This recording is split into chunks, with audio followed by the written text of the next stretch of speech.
Orang yang sombong ketika nonton video ini muncul di TikTok kalian akan mikir, oh dia kaya muda, dia bapaknya kaya, dia cuci duit. Dengan kesombongan itu menutup apa yang kalian bisa pelajari dari orang yang kalian lihat di sini. Kalau kalian sudah blokir pola pikir kalian, itu kalian gak akan pernah jalan kemana-mana. Kalian akan diam di tempat dan stay di tempat. Ketika ada sesuatu yang kalian tidak mengerti, kalian terlalu cepat beropini dengan pikiran yang sangat sempit. Makanya gue bilang, kaya yang sejati itu dimulai dari hati yang tenang, ya, hati yang bijaksana dan hati yang penuh syukur. Prinsip kedua, ya, hidup di bawah kemampuanmu. Yang membuatmu kaya itu bukan cuma sekedar pendapatan, ya, tapi gaya hidup. Ini kesalahan fatal yang gue lakukan. Investasi baru sekian miliar, ya, income ratusan juta, gaya hidup udah selangit. Kalau gue tahan sedikit aja waktu itu, ya. Memang pas awal-awal masih jutaan, itu gue tahan terus, ya. Jutaan masih tahan, ya, puluhan juta masih tahan dikit. Ketika ratusan juta sampai miliar uang gue, itu gatal pertama tuh dimulai sih. Kalau gue bisa tahan waktu itu, gue investasikan, gue compounding, mungkin uang gue 2 kali lipat dari sekarang.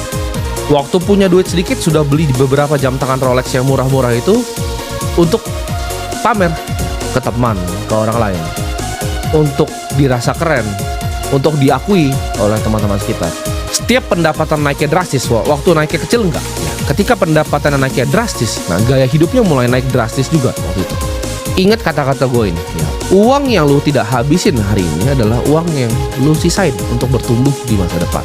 Jadi lu harus bisa menunda. Kesenangan tuh ditunda dulu. Bedain mana ketika lu lihat, oke, pengen ini keinginan atau kebutuhan. Lu pikir dulu, lu pikir seminggu, oh nggak butuh banget ya, nggak perlu. Nah ini akan nyambung ke prinsip yang ketiga, ya. Buatlah uangmu bekerja untukmu. Kalau kamu, ya, terus bekerja demi uangmu itu seumur hidup, nyari uang terus kerja, maka seumur hidup kamu akan jadi manusia yang lelah, akan capek terus, ya, nanti.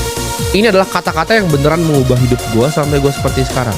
Kalau lu tidak bisa membuat uang bekerja untuk lu di saat lu tidur, lu akan selamanya bekerja untuk uang. Ketika gue tahu hal ini, semua uang yang gue dapatkan itu pengen gue cepat-cepat pekerjakan. Jadi uang itu sebagai prajurit yang bekerja di saat gue tidur. Kalau gue tidur gue belum bikin uang, jadi problem di hidup gue. Uang itu adalah energi, ya. Jadi jangan buang-buang energi lu untuk sesuatu yang tidak menghasilkan.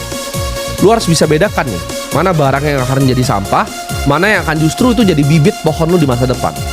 Ini contoh, ya, dibanding lu itu beli sepatu, ya, 10 juta, 5 juta untuk ngerasa keren di komunitas kecil lu, di tongkrongan teman-teman lu, mending uang yang sama lu pakai untuk beli kepemilikan dari perusahaan, untuk beli aset yang langka, untuk menabung suatu aset yang langka, untuk diinvestasikan untuk masa depan lu.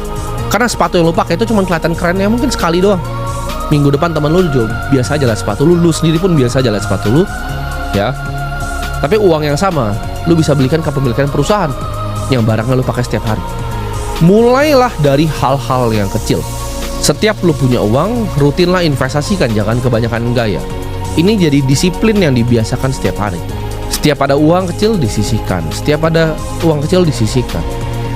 Energi itu lu harus belajar menyimpan energi dulu, menggandakan energi, baru menyalurkan energi. Investasi itu nggak ribet, ya. Rumusnya sederhana, sabar ditambah waktu. Investasi itu sama dengan sabar ditambah waktu. Bukan lu beli sesuatu sekarang lu berharap kayanya besok.